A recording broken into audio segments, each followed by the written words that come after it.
government, of course, has been completely opposed to separatists meeting the Pakistani NSA here in Delhi. What's the road ahead? We've got special guests lined up for you. We're joined by Dr. WPS Sidhu. He's the Senior Fellow, Foreign Policy for Brookings, India. We're also joined by our Foreign Affairs Editor, Aanchal Vora. Aanchal, I'll come to you first. The Foreign Minister has taken a tough stand. What's the likelihood of these talks happening now? And is the government also trying to put pressure on Pakistan by saying if talks are cancelled now, it's because of you and not us? Well, the answer to your second question first, certainly yes. And the answer to your first question is I've been trying to call both my sources in the Indian government and in Pakistan's government. I think I'm going to have a free Sunday.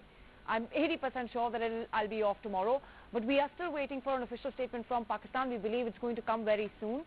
There is no chance of Pakistan really changing its stand and giving in to what India has said, at least in my opinion, none whatsoever, and this is what our sources are telling as well. But we still have to wait and see what Pakistan says. The External Affairs Minister of India has put it very categorically. She said, you cannot just fly in, you have to answer, and what are the answers she's looking for? That you will not, Hurriyat is not going to be, you will not talk to Hurriyat, and the second, of course, is that the ambit of the dialogue would be restricted to terror. Now, unless Pakistan comes up with a clarification, which is something that should have ideally done, but they haven't, because they're essentially catering to the domestic audience, something they should have easily done is something that they have, a source of Pakistan government has told us, is that we're going to be meeting Hurriyat after the talks, if that helps. We can have them for tea and not use the word consultation before an engagement like that. They could have done that, they did not do. Another thing that they essentially could have done was said, okay, we'll meet, we'll talk on terror, this is something we agreed on. We will sit and discuss the mechanism under which all outstanding issues can be discussed. This is something they want, we know, but they're not articulating it to their people. They are confusing arguments, they're presenting confusing arguments as if, you know, that they will sit down and talk about the political problem of Kashmir. They haven't done that. We don't know whether they will clarify that and finally be in Delhi, but by this evening, actually within an hour or so, we should have a clarification. All right, so we're expecting a clarification in the next hour or so. That's what Aanchal Vora is pointing out. Mr. Sidhu, if I can ask you, what do you think is the reason for this tough stand taken by the Indian Foreign Minister? Do you think they also want to show somewhere that there has been no climb down by the Indian side? Absolutely. Look, I think there's a really fundamental question and element here which we need to keep in mind, and Aanchal Vora has very rightly pointed to some of that already. India, and particularly this government, is changing the nature of the conversation. From now on, this is going to be the new normal.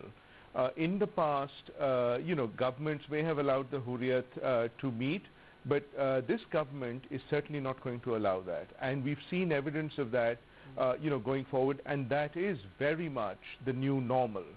And I think second, even if Pakistan pulls out at this stage, India would have already succeeded in very clearly making this a summit about terrorism that Pakistan walked away from.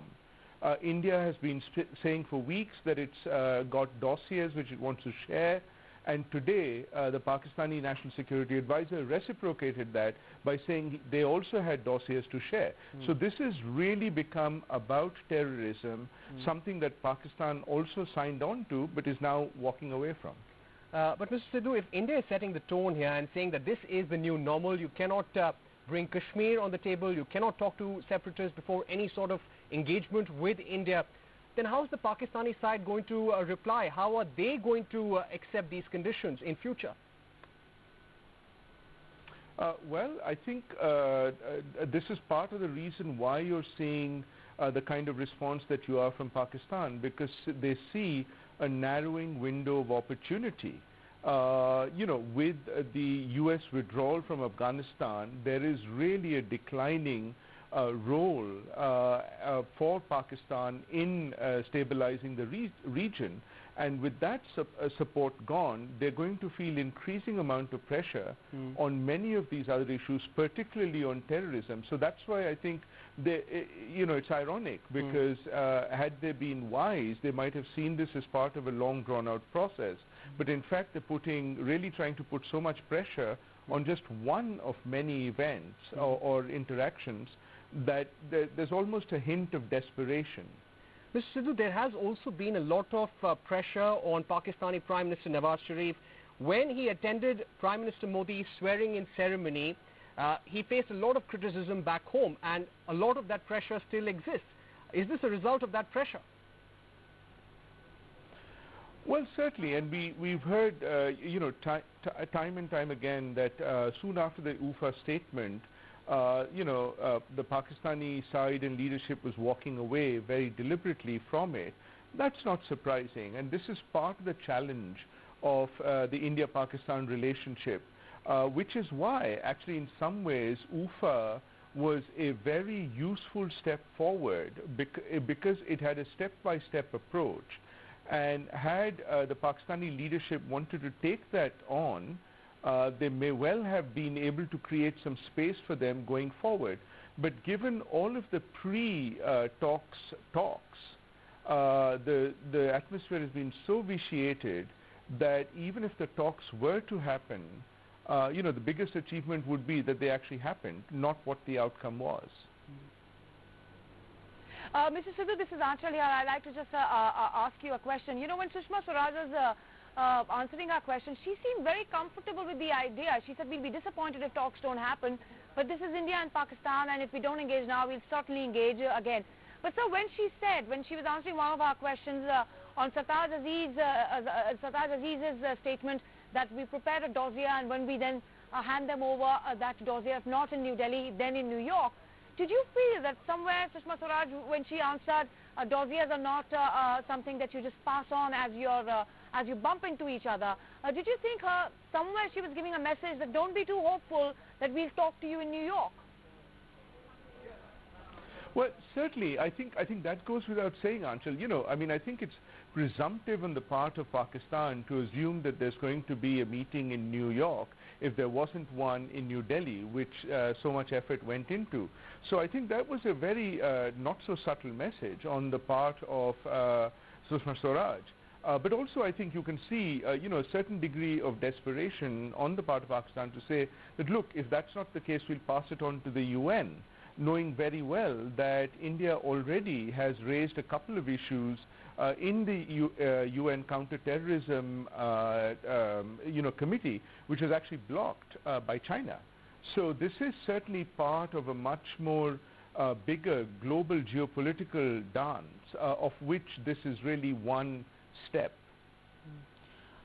Aanchal, if I may ask you, if these talks are called off in the next 1 hour, and that's what you're learning, are we going to see more tension at the border, and this is something that the Indian government is preparing for now?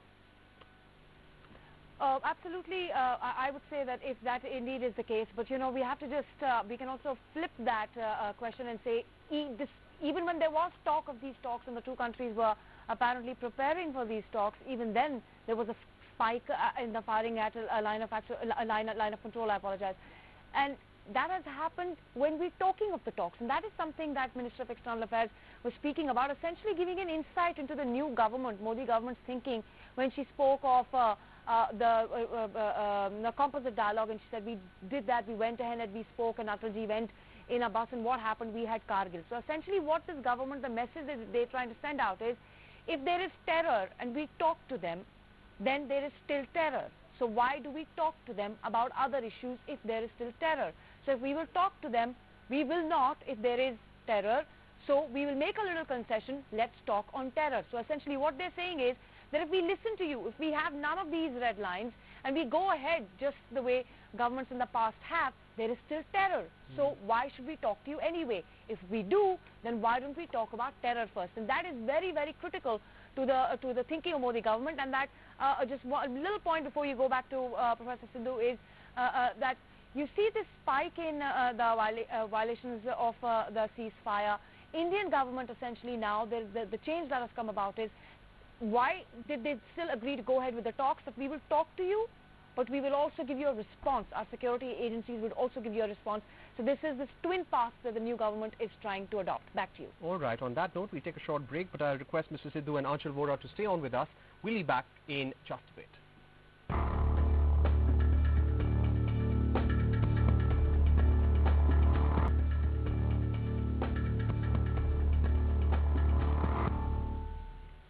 Welcome back. You're watching CNN IBN. The big story here, will Pakistan agree to hold NSA-level talks without bringing in the issue of Kashmir and without talking to the Hurriyat?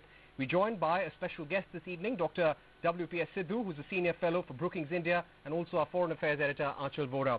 Aanchal, if I can come to you, Pakistan has been saying, and Sartaj Aziz also made that point, and he said that we always talk to Hurriyat and we'll be doing that for 20 years whenever we come to India, so there is no big deal about it. Why is it so important for Pakistan to speak to Hurriyat, and why does India want to change this now?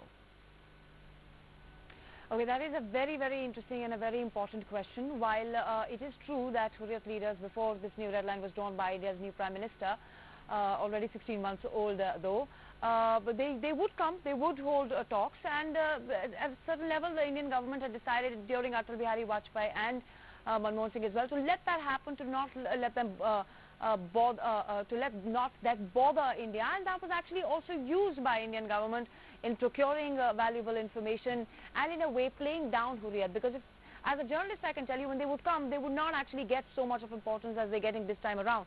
So the Hurriyat leaders actually have Narendra Modi's government to thank for all this publicity they're getting. Now, what is this essentially all about? Shimla Agreement, when it was signed, it essentially said that issues would be solved or would be discussed by India and Pakistan and a third party or anybody else only if both India and Pakistan agree. That's what Shimla Agreement says. Why is this important as well is because essentially this says we're not going to be going back to the UN resolutions. This is the new template.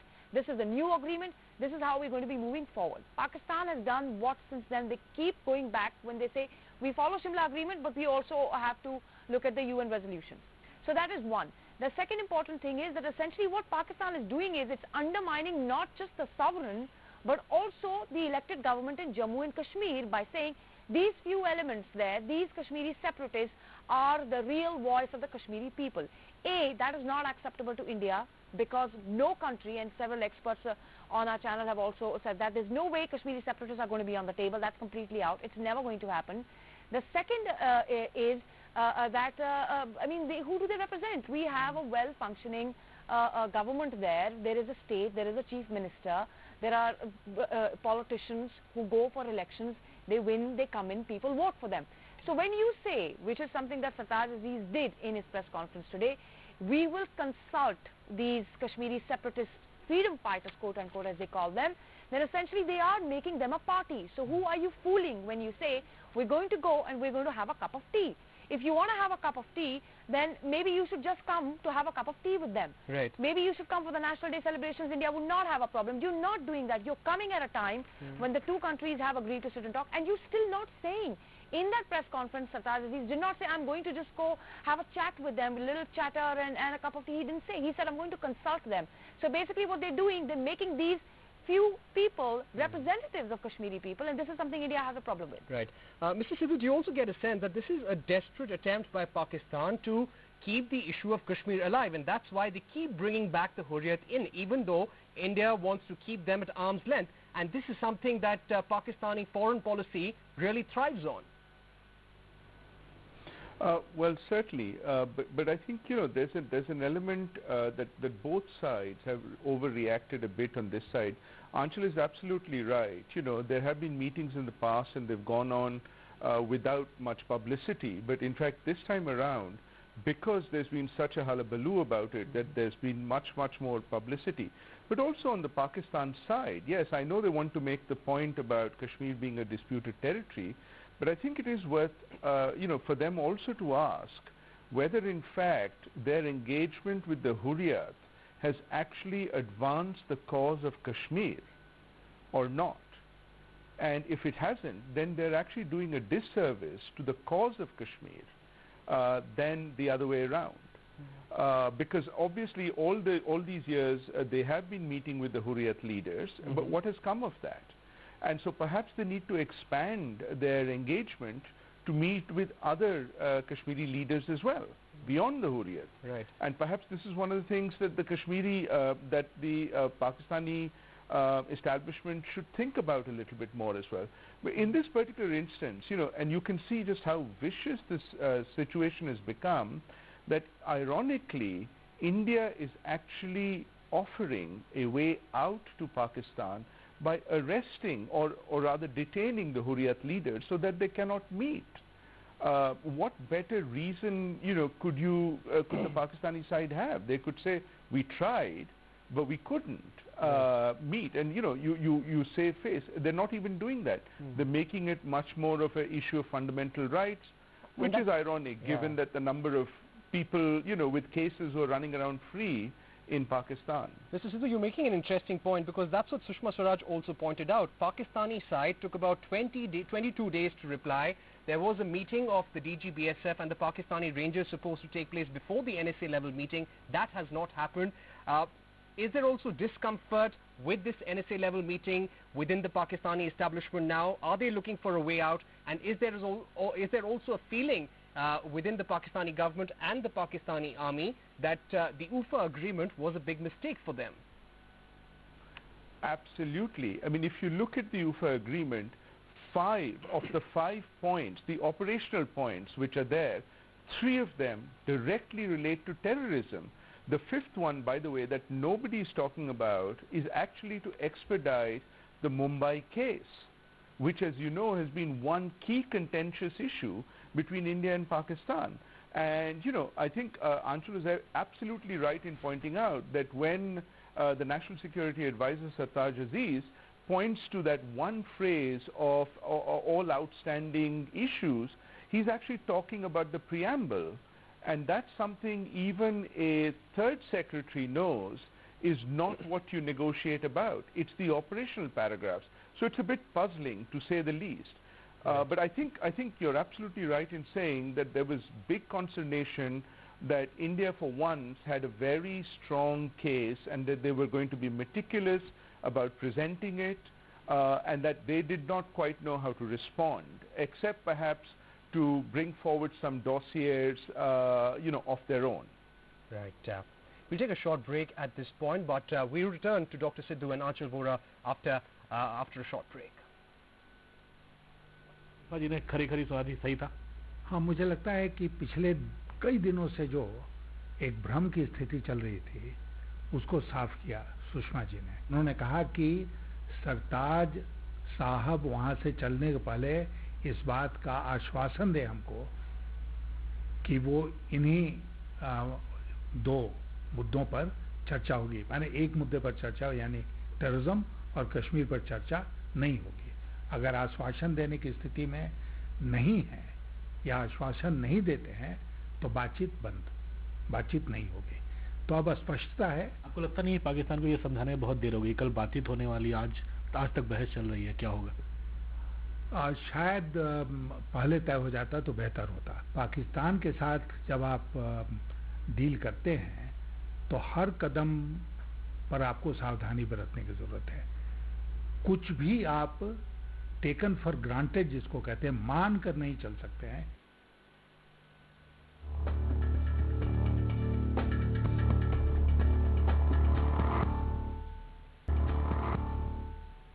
Welcome back. You're watching CNN IBN. The big story we're tracking right now: will the NSA level talks between India and Pakistan happen as scheduled? There is a lot of uncertainty. Pakistan has to reply by tonight. Sushma Swaraj gave very clear statements to Pakistan, and the message was very clear in that press conference held a short while back. We continue to be joined by Dr. Sidhu, who's a senior fellow, foreign policy with Brookings India. Dr. Sidhu, you were talking about the 26/11 trial just a short while ago before the break, and I'd like to ask you, there's a lot of talk about Dawood Ibrahim, and that's all we're hearing about these days, that India has a lot of evidence against him. There is a new photograph. India has 3 addresses of Dawood in Pakistan. Do you get a sense that in all this talk about this big underworld dawn, 26/11 trial has taken a back seat? Perhaps, yes, and it certainly might be more of a distraction, but certainly that's one of the perils, if you like, of an independent media. They follow where the story takes them. But certainly I think one of the elements which seems to have lost out in this is the progress or lack of it of the Mumbai trials. And that's something certainly that the government should, and I'm sure, was likely to bring up in these talks going forward. There's, of course, a lot of political talk as well. The Congress is saying that Prime Minister Modi does not have a foreign policy, does not have a Pakistan foreign policy. Sushma Swaraj said a short while back that when it comes to Pakistan, there are always ups and downs, and even the road ahead is rocky. How different is today's situation compared to the past? Well, I think there's a certain degree of continuity that you see in India-Pakistan relations, which have, and I think Foreign Minister Sushma Swaraj summed it up well, which has had its ups and downs irrespective of which government has been in power. And indeed, some governments which were seen as being more open to, a reconciliation with Pakistan actually were less successful, with not even able to make one visit, etc. But I think there is a degree of continuity. But I think what this particular government is trying to do is change that narrative. On the one hand, leave the door open for negotiations, but on the other hand, also draw a pretty strong, hard red line on terrorism. Now, that's the theory. In practice, of course, I think there's still a lot more needs to be done, particularly on managing the border on the Indian side itself, at being more effective in actually countering infiltrators as they're coming through. So I think there's some elements there, but the bottom line is I think that terrorism anymore will really not be tolerated, and if the resume dialogue is to resume, then it will only happen once there is concrete forward movement on terrorism. And this, by the way, was also the stand of the previous government. So we have seen a certain degree of continuity, except that perhaps the firmness of the message is much more evident under this particular government. And what's the road ahead for Indo-Pak relations, just in case if in the next 1 hour we see these talks being called off? Well, I think, as I said right in the beginning, given the changes in the geopolitical and the global scenario, I think Pakistan is going to start to feel more and more pressure, on its role as terror central. And I think that's going to become slightly more critical for all of the friends of Pakistan, which will find it much more difficult to try and support Pakistan's intransigence when India is actually reaching out to deal with on a subject which Pakistan says is also of primary concern to it. So at a global level, Pakistan will feel increasingly isolated? I would probably argue yes, particularly given the U.S. pullout from Afghanistan and the fact that even the Afghan government, which started with reaching out to Pakistan with a sort of hand of friendship, is now starting to reconsider. And even China is now stepping into the whole negotiations on Afghanistan directly, partly because it feels Pakistan may not necessarily be able to deliver. So I think there is going to be perhaps more of a spotlight, and Pakistan's argument that it is as much a victim of terror should actually be a rationale for it to actually engage with a country which is also concerned about Pakistan being a victim of terror. All right, and while we talk in the studios, let's wait for the Pakistani establishment to actually come out, clarify its stand with a concrete statement. Dr. Sidhu, thanks very much for joining us and sharing all those interesting views. All right, with that, we'll take a short break here on CNN IBN. Lots more when we return.